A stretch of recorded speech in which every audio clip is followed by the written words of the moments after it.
This episode is brought to you by Leo Bato and Associates, ang realtor na patok.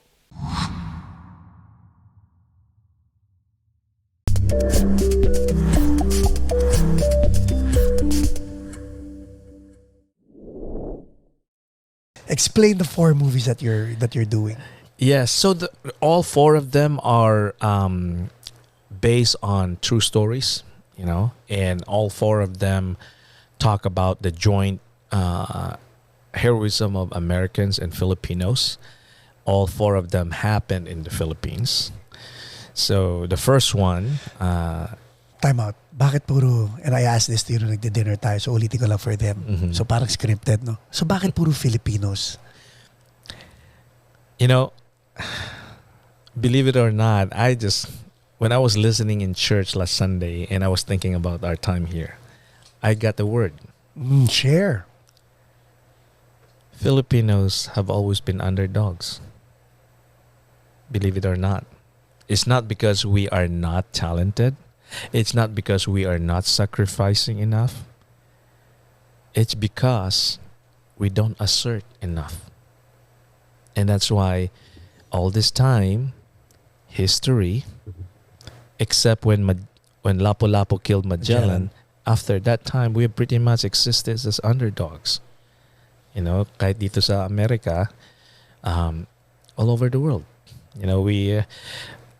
I came across an article that was written a few years ago, and it says in America, the most marginalized people group are not the blacks, it's the Filipinos. Believe it or not. It was written by a psychologist. Wow.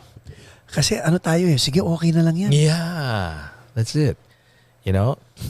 We're happy with just having enough food on the table and having a great job. We're already happy with that, and nothing's wrong with that. But if you want to make a difference, you want to make an impact, you cannot stop there. Hindi pwede ang pwede na. Give credit to who credit is due. Right. If you're a classic example is the movie The Great Raid. I was told by Cesar Montano, and one time he's being interviewed in radio about the movie. Right, he's about to go out, and he was being interviewed, and all of a sudden there was a caller who called in, and the caller asked him, "Cesar, do you know why there were more Filipinos who died during the raid of Cabanatuan and less Americans?" And he said, "Hindi ko po alam." Sabi niya, "Do you know who I am?" Sabi niya, "Hindi ko po alam." And I forgot the real name of the guy, but he's the guerrilla commander who led the Filipino forces into the camp. Dang. Kaya sabi niya, maraming Pilipino namatay kasi the first one to enter the camp were not the Americans. It was the Filipinos. That's why more of us died. But then the movie is showing that there were more Americans. It was the Americans who went into the camp and the Filipinos were outside the camp. Now, I was thinking about that and I said, that's what happens when no one steps up to tell our own story. I mean, are we trying to get something that's not ours? No. Because based on those guys' records and the books, it was the Filipinos who did that. And so it's just give credit to whom credit is due. Galing, Francis. Alam mo ba, si Jokoy pinanood namin SAP Arena sa San Jose. Mga ano ba yan? 30,000 people, mga ganun, no? Last part ng niya.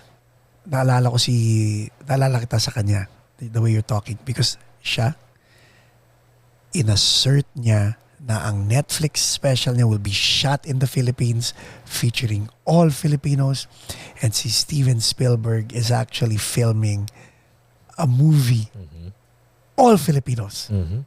Yeah. Easter Sunday is the name of the movie, and it's coming out April next year. Galing, no? Yeah. Manny Pacquiao did it, Lea Salonga did it, and Many other, athletes did it. But then again, you remind me more of Jokoy's mindset because si Manny at si Leia, they did it knowing full well, I will assimilate with, ayun na naman aking, I will assimilate with all these people. Ikaw hindi. I want to champion the Pinoy. Yun, tama ba ako o mali? Yun ang... Yeah.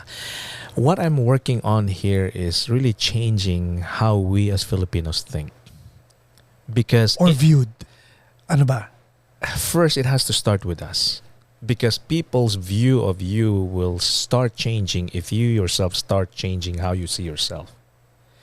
Okay. Kasi ang nangyayari is, we have individuals who are excelling.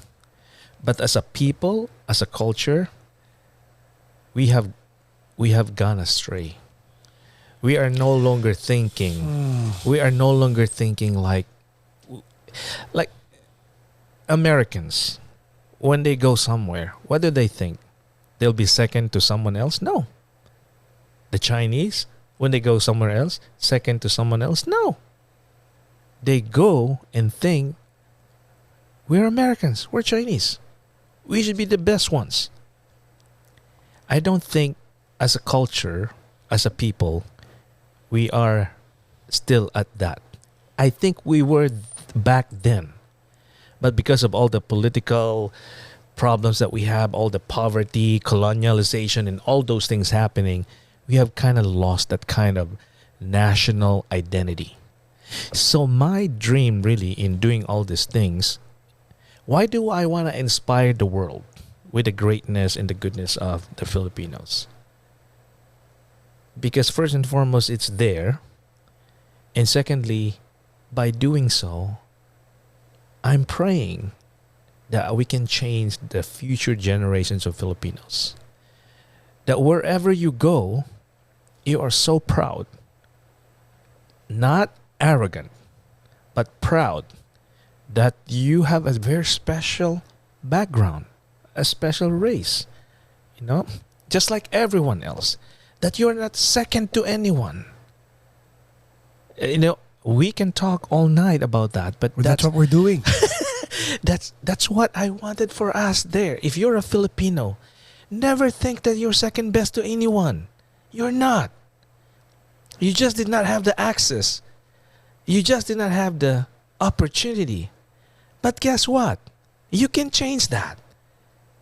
Sabi nga ni Nelson Mandela, you could be born poor and it's not your fault, but if you die poor, it's totally your fault. Totoo yun. And my dream is we become mainstream. Inspire Studios lead the way that the Filipino stories of heroism, honor, and hope will be so mainstream in Hollywood that it will become mainstream around the world. Not just to lift up, one particular culture, our culture, that's part of it, but in the long run, create better generations of people, not just Filipinos, but all people. Because again, you're created for something better. Never settle for anything less. You're special.